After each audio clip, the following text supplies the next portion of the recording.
Welcome to The Right Chamber, the podcast that takes you inside the NHS to explore what really makes a hospital a hospital. Each episode, we sit down with the people who keep healthcare moving, from doctors, nurses on the front line, to students, the support teams, administrators, corporate staff, and everyone in between. These are the voices that often go unheard, but together they form the heartbeat of our hospitals. Our aim is simple: to share authentic stories that are accessible to the public, meaningful to NHS staff, and a reminder that healthcare is more than treatments and wards. It's a whole community working together. So whether you're part of the NHS family or simply curious about the people behind the service, join us as we open the doors to the conversations that matter here in the Right Chamber. Professor Derek Ward studied medicine at the University of Bristol, qualifying in 1993. Following hospital, general practice, research and public health training posts, he was appointed consultant in communicable disease control in 2005. In 2010, he joined the University of Birmingham as co-director of the NIHR Horizon Scanning Research and Intelligence Centre before becoming senior admissions tutor for the medicine programme in 2020.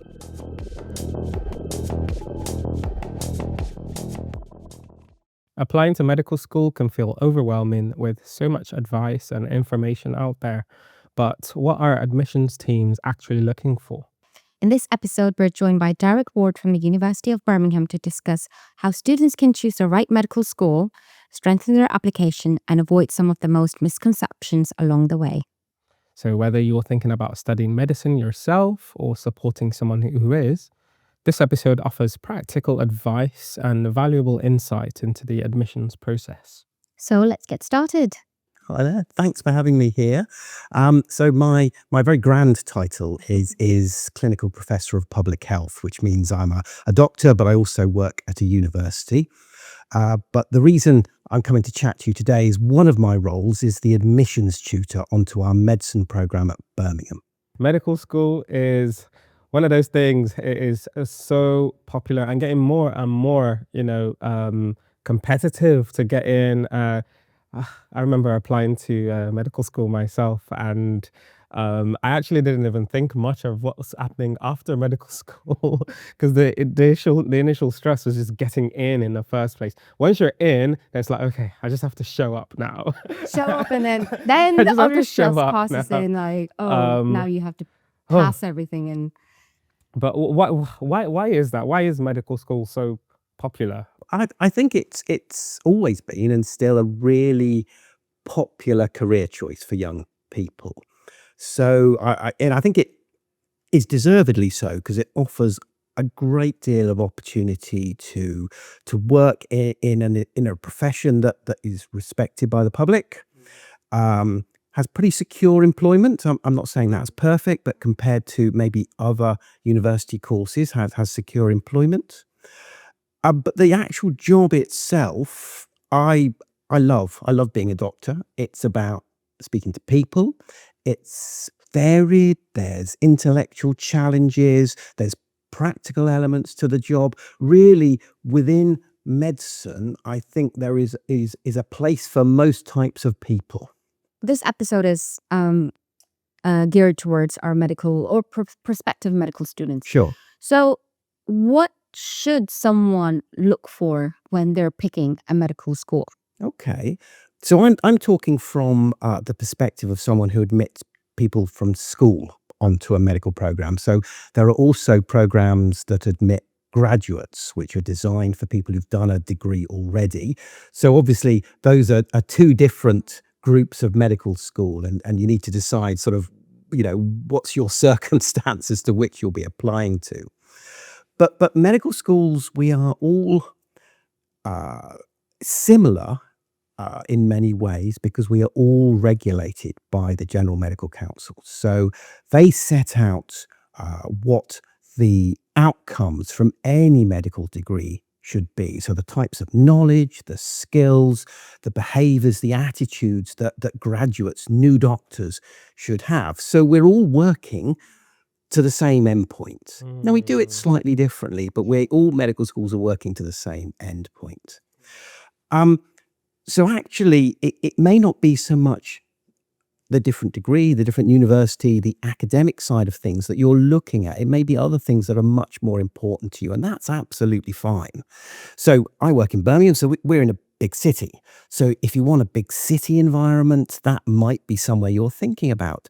But equally, you might be looking for a smaller town, somewhere that's maybe out on the coast or in the countryside. Oh, yeah. That's okay. You may need to think about whether you want to be closer to home or further away, or maybe it doesn't matter too much to you. So geography can be really important.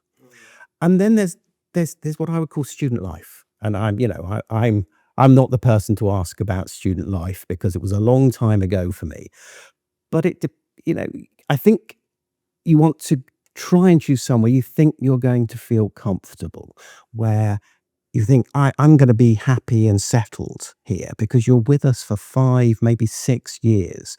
And that's a long time to be studying if you don't feel that you belong somewhere. So some medical schools like ours are very large. We have over 400 new students every year. And so apart from Manchester, we're one of the largest intakes. There are other medical schools which have much smaller intakes, less than 100. And probably they have a more of a, everybody knows each other, more nurturing environment than we do. But then if you go to a very big institution, particularly that's part of a much larger university, you'll find there are a lot of other sorts of opportunities available to you in terms of clubs and societies and facilities. So there's no simple answer to this. If you can, and I know not everybody can, it's great to go to open days and to have a look around. And when you're there, that the most important thing I tell people is to go and talk to students, because there's always students helping on the doors, doing tours, or pointing you in the right direction when you go into buildings. Ask them what they like or don't like about the place they're studying. What's the best bit, and what's the thing that maybe they wish was a bit different? Because I don't think you can listen to someone like myself who teaches, but of course it's the students who are at the other end of that. They're the people who are experiencing things. And if you're not able to travel, a lot of universities will have online events where you can meet students, or they'll have chat facilities where you can ask some of these questions. So there's not an easy answer to that, and I wish I'd able to tell you that there's a nice easy ranking, and you look at the top and you look at the middle and you look at the bottom. I don't think medicine is like that at all. So once a student decides, okay, I want this university, now the university itself, how do they pick their students? Oh, from the other side. Wow. So medicine admissions is a little bit different than maybe applying for a science degree course where it's all about your grades. For medicine, we're interested, of course, in your grades, in your academic achievement so far, and then your potential, so maybe your predicted A levels. But there are a couple of other elements as well. And one of those is an aptitude test, so-called UCAT, University Clinical Aptitude Test. And if you've not heard about that, it's worth having a Google. They have a good website and they explain all about how the test works. So that's something that you take over the summer before you apply, because they give you a score, and that score is used by most universities as part of our decision making on who to interview. So there'll be your grades, all that goes onto the UCAS form, the UCAT, which is an aptitude test, and then depending on the results of those, we will shortlist a group of people for interview. Then there's always an interview step. And at Birmingham and at most places, the interview is not about knowledge. You've already done your tests. You're doing A levels to test your knowledge. The interview is about other things. It's about your attitudes, your experiences, your ways in which you approach problems, the ways in which you respond to challenges. It's about other things that we think are important to make a success of being a medical student and then ultimately a doctor. So it's a longer process than for most other types of course, because you apply in the autumn, and the deadline to apply is the 15th of October, which is earlier than most other courses. Then you have to wait, and I know it's a nervous wait, to see if you've been shortlisted for interview, and then you have to go through the stress of the interview as well. So it's a long road, I'm afraid. It's a road worth it. It's a road worth Well, it. I think so. I think so. If it's really what you want to do, I try and emphasize that to people, because if you're thinking about careers, and maybe I don't know, maybe you've watched The Pit, because that's nice and current, and I love The Pit, but that is not how most UK doctors work. So it really isn't. So Very glamorized. if it's because you've got, a family expectation maybe, or because you love what you see on drama shows about how doctors work, I don't think those are good reasons to choose medicine. But if it's right for you, I think it's absolutely worth it. Yeah. This is where like work experience probably plays a key role, getting some earlier exposure even prior to interview. I suppose also in the making the application, as you said, these applicants tend to be, high flyers, academically. So something needs to be added onto that to make you Yeah. stand out. Okay, yeah. So I suppose that goes nicely to my next question would be, okay, there's a college student right now thinking about application. What are the sort of things, apart from getting their best grades, that they could also be doing to actually know if medicine is right for me, and how can I put myself in a good position? Yeah, okay. So I think there's two bits of that. How do you stand out a little bit, but also how do you check that you're making the right decision yourself? So if you are able to get into a clinical environment, so that can be a hospital, it can be a general practice, but also it can be other places where there's care given, for instance, in residential and nursing homes. If you're able to see actually some of the reality of working in the health service through one of those routes, I think that's really valuable in helping you make a decision that's right for you. That's, I think, the most important aspect of clinical work experience. When we talk about work experiences, we're talking about different things sometimes. Part of it might be just shadowing, following on behind someone, seeing what they do through the day, and that's great. It might be volunteering, and there are volunteering roles, again, particularly in private care homes, more so than the NHS sometimes, where you can interact with patients and residents, and again, just observe what goes on through the day. And there may be volunteering opportunities in NHS settings as well. But equally, I know not everyone can get into that. Sometimes it's dependent on availability. So here in Russell Sewell Hospital, I know you run a work experience program, which is great.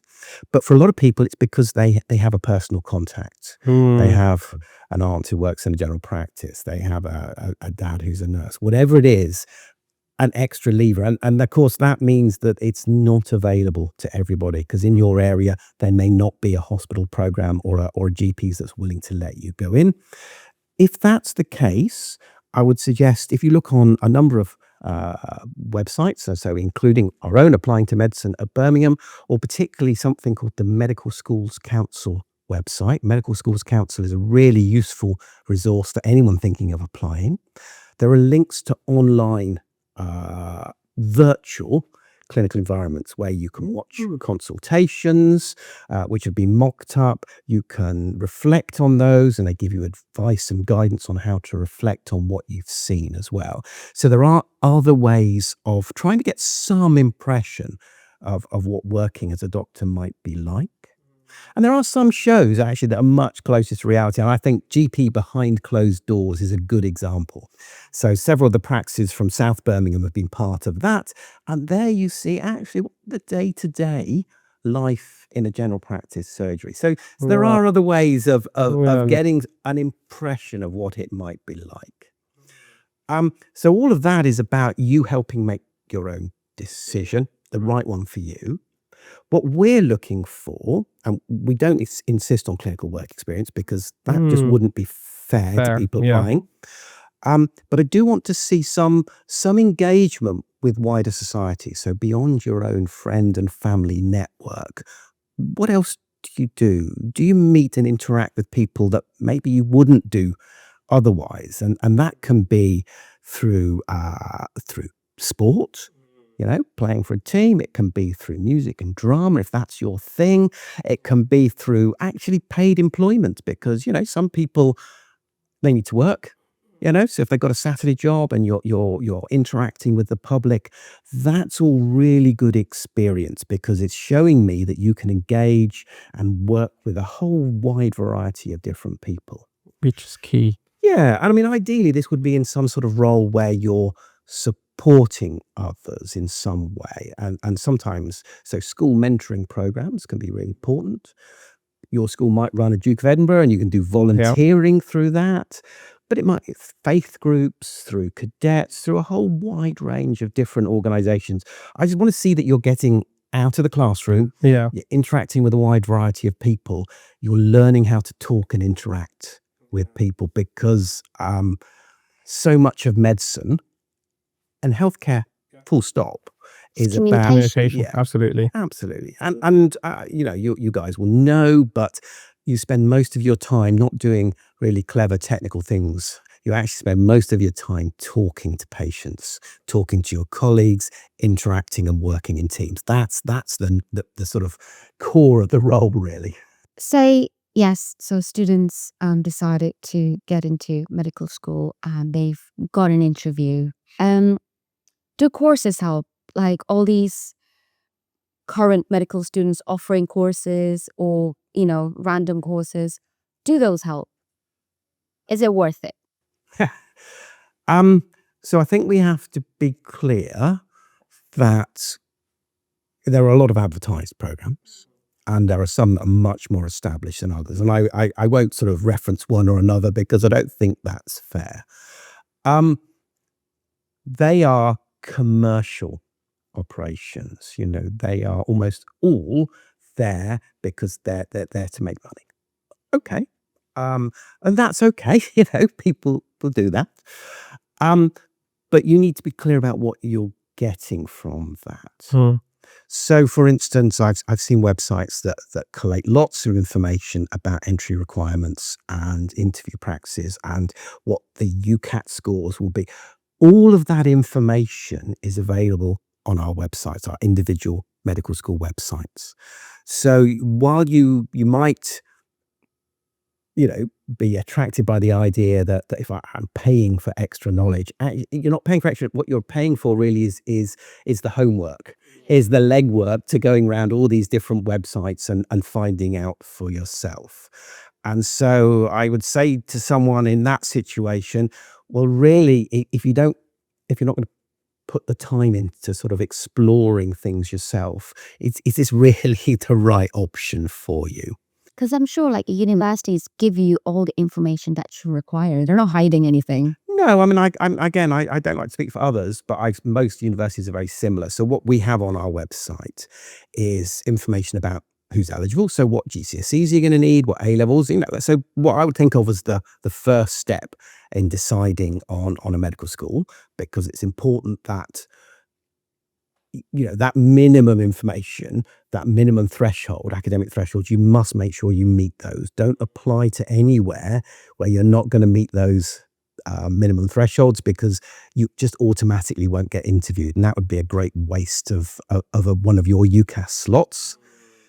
Have a look. You've got that. What we've also published is the UCAT scores and the GCSEs that people who were interviewed in the last few years got. So I don't know exactly what the threshold will be for our interviews this year, but I can tell you what they were last year and the year before, and I wouldn't hide that, and I know others are the same. So you get an idea of how competitive each medical school might be. We'll tell you about the course, but also on our website we tell you about the different areas that we're going to explore at interview, and we tell you about what we think is the best preparation for interviews. So yes, you could shortcut that if you got on a course but there isn't a special secret knowledge to get in. Okay, it is transparent. Yeah, I think as far as possible, and I take people back to the Medical School Council website.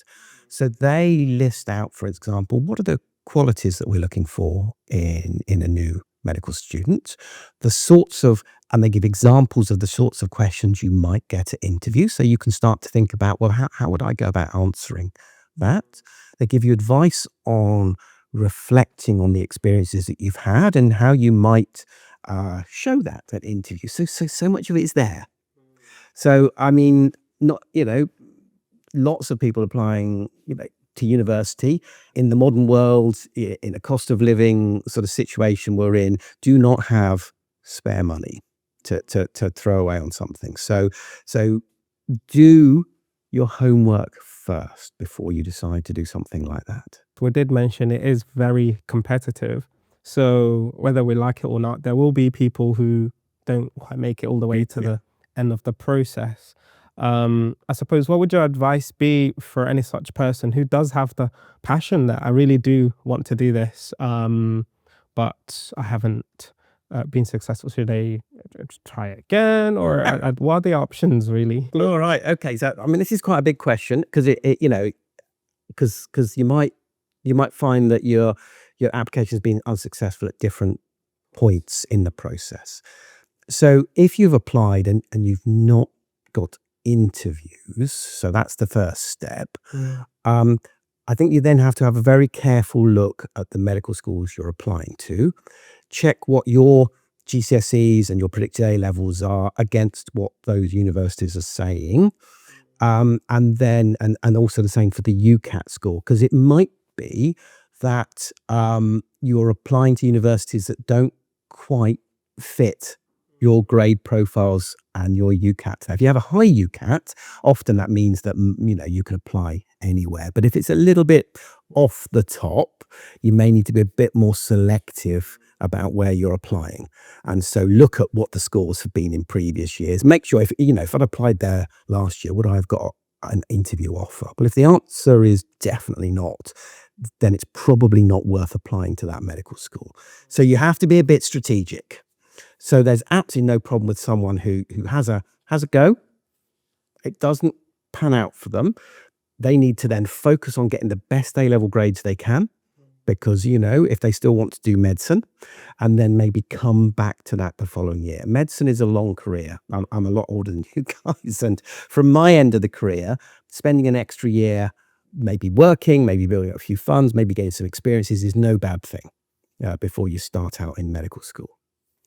I think the harder thing sometimes is for people who have been successful in interview, but then they didn't get the grades they'd hoped to get in the summer. That can be, obviously it's really disheartening. It does rather cast a shadow over someone's summer holidays, which is a great shame.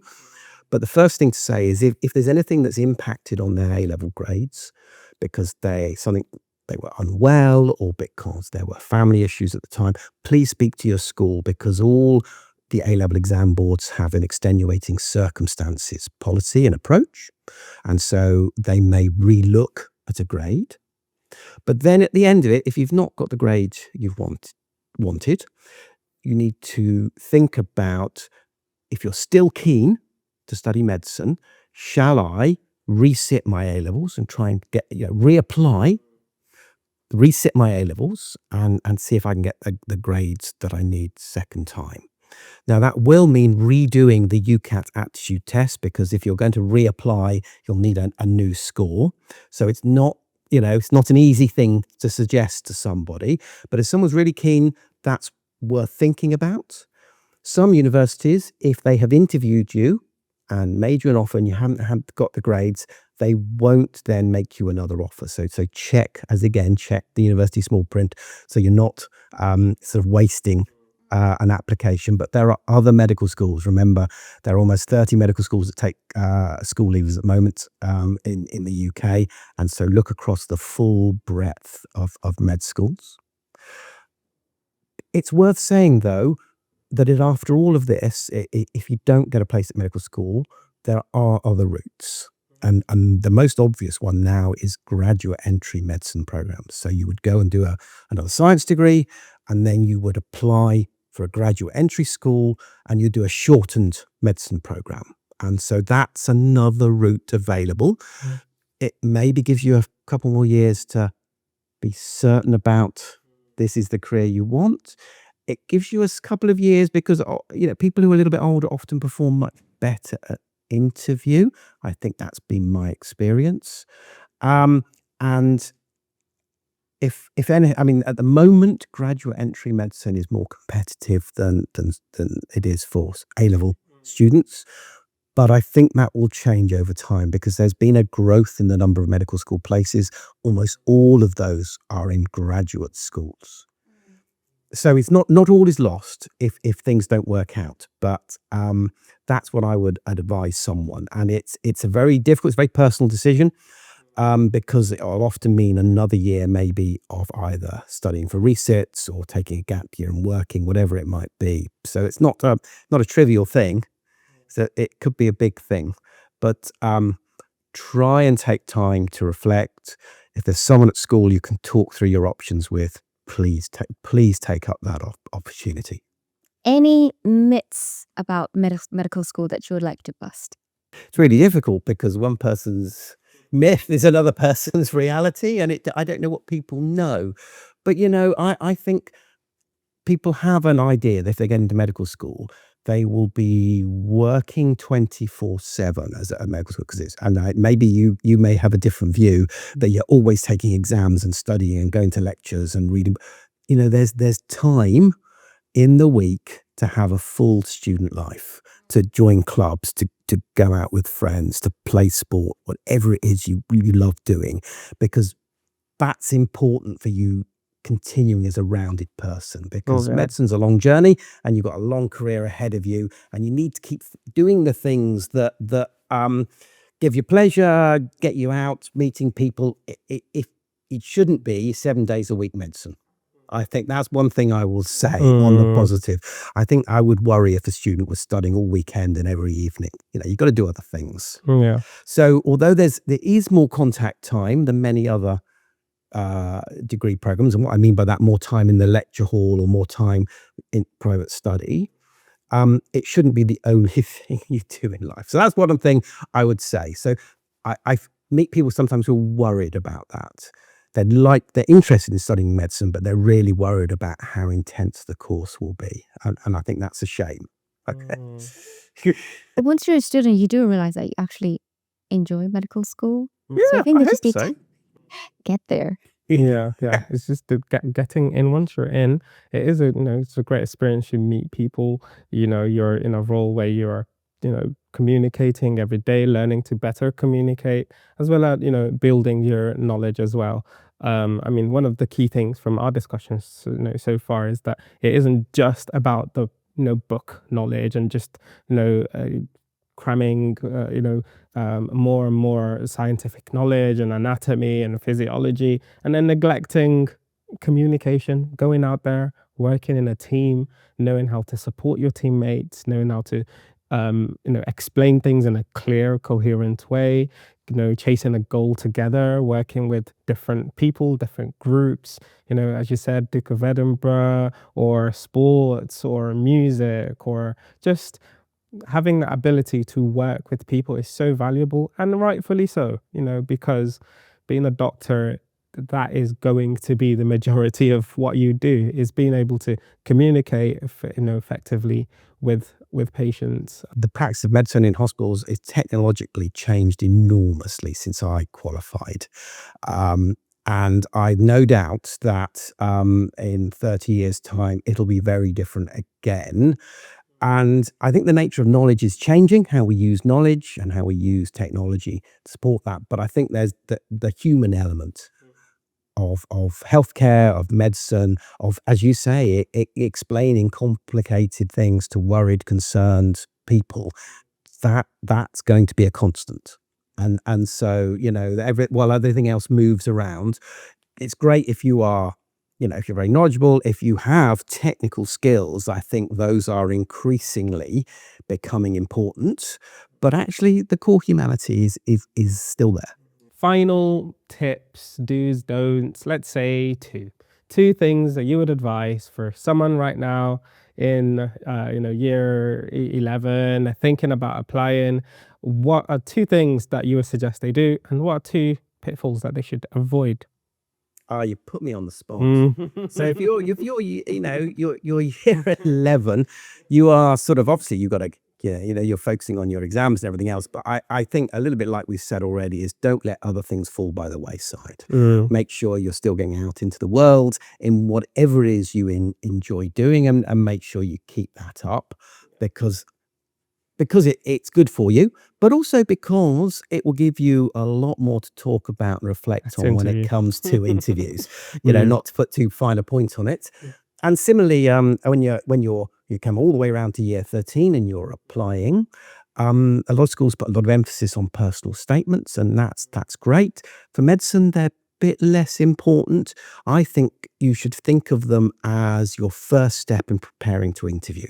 So what is it that you think has led you to deciding to apply to medicine? What are the experiences you've had? How have they shaped you? What have you learned from that? That's your time often the first time to put it down in writing and to start to sort of think about the interviews to come.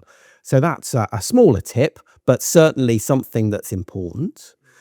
Pitfalls, very difficult because medical schools vary a lot. But I think all of us as admissions tutors,